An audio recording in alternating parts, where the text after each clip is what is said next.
Assalamualaikum warahmatullahi wabarakatuh. Salam dan bahagia Bapak Ibu calon guru penggerak. Saya Epi Puspitasari, calon guru penggerak angkatan 10 dari SD Negeri Sukabumi, Kabupaten Lampung Barat. Video ini merupakan koneksi antar materi modul 2.3, coaching untuk supervisi akademik. Tujuan pembelajaran khusus, menyimpulkan dan menjelaskan keterkaitan materi yang diperoleh dan membuat refleksi berdasarkan pemahaman yang dibangun selama modul 2 dalam berbagai media. Coaching adalah bentuk kemitraan bersama klien atau coachee untuk memaksimalkan potensi pribadi dan profesional yang dimilikinya melalui proses yang menstimulasi dan mengeksplorasi pemikiran dan proses kreatif. Supervisi akademik merupakan serangkaian aktivitas yang bertujuan untuk memberikan dampak secara langsung pada guru dan kegiatan pembelajaran mereka di kelas. Selain bertujuan untuk memastikan pembelajaran yang berpihak pada murid, supervisi akademik juga bertujuan untuk pengembangan kompetensi diri dalam setiap pendidik di sekolah. Paradigma berpikir coaching. Paradigma berpikir coaching terdiri dari fokus pada coachee atau rekan yang akan dikembangkan, bersikap terbuka dan ingin tahu, memiliki kesadaran diri yang kuat, mampu melihat peluang baru dan masa depan. Prinsip supervisi akademik.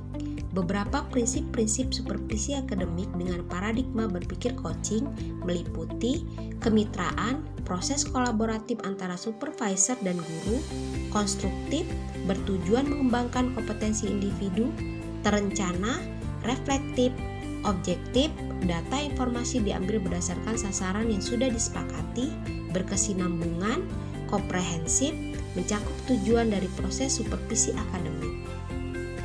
Kompetensi inti coaching. Kompetensi inti coaching yang harus diterapkan yaitu kehadiran penuh atau presence, mendengarkan aktif, mengajukan pertanyaan berbobot. Alur Tirta adalah contoh alur percakapan coaching yang akan membantu peran coach dalam membuat percakapan coaching menjadi efektif dan bermakna. Pada umumnya, pelaksanaan supervisi akademik didasarkan pada kebutuhan dan tujuan sekolah dan dilaksanakan dalam 3 tahapan, yakni perencanaan, pelaksanaan supervisi, dan tindak lanjut.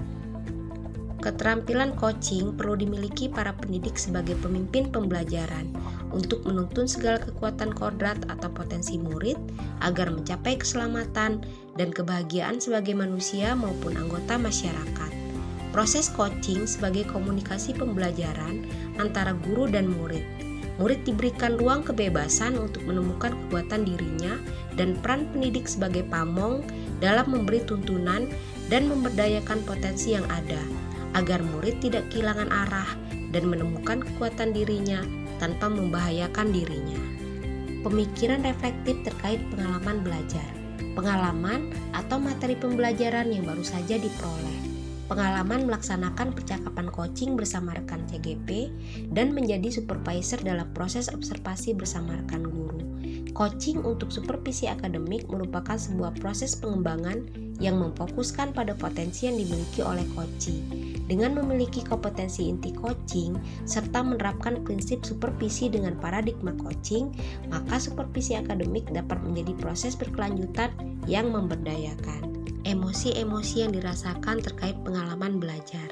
Bahagia, mendapat pengetahuan dan pengalaman yang sangat bermanfaat untuk meningkatkan kompetensi diri. Tegang, ketika praktik coaching untuk pertama kalinya. Namun, seiring berjalannya waktu, rasa tegang itu hilang. Semangat, sangat semangat dan antusias dalam mengikuti pembelajaran tahap demi tahap, merasa terpacu untuk dapat memperkuat kompetensi-kompetensi coaching. Sedih ketika mengalami kendala dalam proses pembelajaran. Apa yang sudah baik berkaitan dengan keterlibatan dirinya dalam proses belajar. Dalam keterlibatan diri dalam belajar, yang sudah baik dalam diri saya adalah keterlibatan aktif saya melalui upaya kolaborasi bersama rekan-rekan yang lain.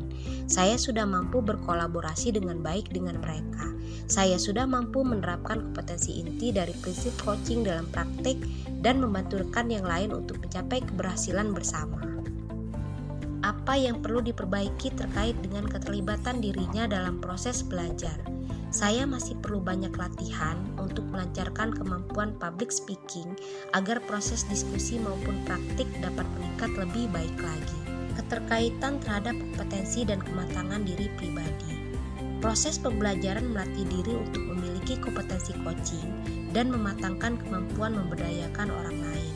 Menjadi seorang guru yang merupakan pemimpin pembelajaran haruslah mampu mengarahkan murid untuk menemukan potensi diri dan solusi atas permasalahannya. Sehingga selain menyelesaikan permasalahan dengan mandiri, murid juga dapat berkembang melalui pertanyaan-pertanyaan yang menggugah dan menggali kekuatan dirinya.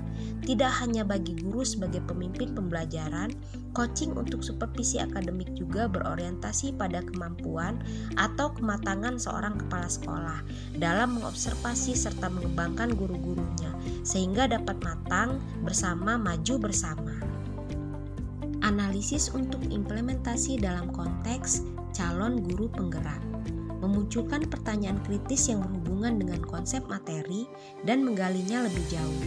Bagaimana trik agar coach dapat lebih mudah dalam mengembangkan kompetensi coaching? Salah satu kompetensi inti dari coaching adalah mengajukan pertanyaan yang berbobot. Pertanyaan berbobot adalah pertanyaan yang menggunakan kata kunci yang didapat dari mendengarkan, membuat coach mengingat, merenung, dan merangkai fakta sehingga dapat memahami apa yang terjadi pada dirinya. Struktur kalimat terbuka, membuat coach harus menjawab sambil berpikir dan tidak terburu-buru dalam mengajukan pertanyaan, dan ditanyakan di waktu yang coach sudah siap memprosesnya. Mengolah materi yang dipelajari dengan pemikiran pribadi sehingga tergali wawasan atau insight baru. Coaching adalah suatu metode pengembangan yang menuntun coach untuk menemukan ide baru atau cara untuk mengatasi tantangan yang dihadapi atau mencapai tujuan yang dikehendaki. Coaching membuat coach berperan sebagai jembatan atau perantara dalam menemukan ide dan solusi permasalahan mereka. Oleh karena itu, penting bagi coach untuk terlebih dahulu menanamkan prinsip-prinsip coaching dan menguatkan kompetensi inti coaching agar dalam prosesnya coach mampu menuntun coach sesuai harapannya dengan baik dan maksimal. Karena untuk mengantarkan seseorang ke suatu tempat perlu jembatan yang kuat. Menganalisis tantangan yang sesuai dengan konteks asal calon guru penggerak, baik tingkat sekolah ataupun daerah. Masih ada sebagian orang yang memandang supervisi akademik sebatas suatu kewajiban yang akan gugur jika diselesaikan. Hal itu menjadi suatu tantangan karena perlu keyakinan dan kerja keras dalam menanamkan pemikiran bahwa supervisi akademik tidak hanya sebatas kewajiban, namun suatu proses pengembangan yang seharusnya berkelanjutan dan memberdayakan. Memunculkan alternatif solusi terhadap tantangan yang diidentifikasi. Solusi yang dapat dilakukan adalah dengan mensosialisasikan pentingnya supervisi akademik sekaligus prinsip-prinsip coaching sebagai alur yang digunakan dan mendiskusikan dengan kepala sekolah serta rekan sejawat untuk menjadikan supervisi akademik sebagai agenda rutin berkelanjutan. Membuat keterhubungan, pengalaman masa lalu. Proses coaching pernah saya lakukan ketika membantu rekan guru dalam menemukan solusi dari masalah yang dihadapi, yakni ada murid di kelasnya yang jarang sekali hadir di sekolah dengan berbagai alasan yang berubah-ubah. Saya mendengarkan keluhan rekan guru tersebut dengan fokus dan juga empati, dan membuat rekan guru saya menemukan ide-ide permasalahannya. Namun, kompetensi inti coaching belum saya lakukan dengan maksimal sepenuhnya. Selain itu, supervisi akademik juga pernah saya dan rekan guru saya lakukan di sekolah, namun hanya dilakukan sebatas kewajiban yang harus diselesaikan. Penerapan di masa depan. Menerapkan proses coaching dengan menguasai kompetensi inti terlebih dahulu, senantiasa menggunakan prinsip-prinsip coaching dalam mengarahkan murid ataupun membantu rekan guru dalam upaya pengembangan dirinya. Supervisi akademik juga dilakukan atas dasar pentingnya untuk dilaksanakan, bukan hanya sebatas kewajiban yang harus digugurkan. Konsep atau praktik baik yang dilakukan dari modul lain yang telah dipelajari. Modul 2.1. Pembelajaran berdiferensiasi adalah serangkaian keputusan masuk akal yang dibuat oleh guru yang berorientasi kepada kebutuhan murid. Pembelajaran berdiferensiasi dilakukan dengan mengidentifikasi kebutuhan belajar murid di awal pembelajaran. dan menerapkan diferensiasi konten, proses, maupun produk dalam pelaksanaannya. Hal itu dilakukan untuk memaksimalkan potensi yang ada dalam diri murid sesuai dengan minat dan bakatnya. Begitu juga dengan coaching. Coaching dilakukan dengan tujuan mengembangkan ide serta potensi yang coach miliki agar dapat berkembang serta menemukan solusi atas permasalahannya sehingga kebutuhannya terpenuhi. Modul 2.2. Dalam pembelajaran sosial emosional, saya mempelajari tentang mindfulness atau kesadaran penuh yang perlu dilakukan untuk membuat pembelajaran lebih maksimal. Hal itu sangat berhubungan dengan prinsip kehadiran penuh dalam proses coaching. Dibutuhkan kehadiran penuh selama melaksanakan coaching agar dapat menemukan permasalahan atau ide yang dibutuhkan dengan tepat. Coaching juga merupakan kegiatan yang dapat melatih salah satu kompetensi sosial emosional, yakni kesadaran sosial, keterampilan berelasi, dan pengambilan keputusan yang bertanggung jawab. Informasi yang didapat dari orang atau sumber lain di luar bahan ajar calon guru penggerak. Selain dari bahan ajar CGP, informasi juga didapat dari platform digital seperti YouTube, Google, rekan CGP angkatan sebelumnya, dan rekan sejawat. Informasi berupa tambahan materi yang berkaitan dengan materi program guru penggerak. Dari rekan CGP angkatan sebelumnya dan rekan sejawat, saya mendapat informasi mengenai pengalaman-pengalaman mereka untuk saya jadikan bahan referensi.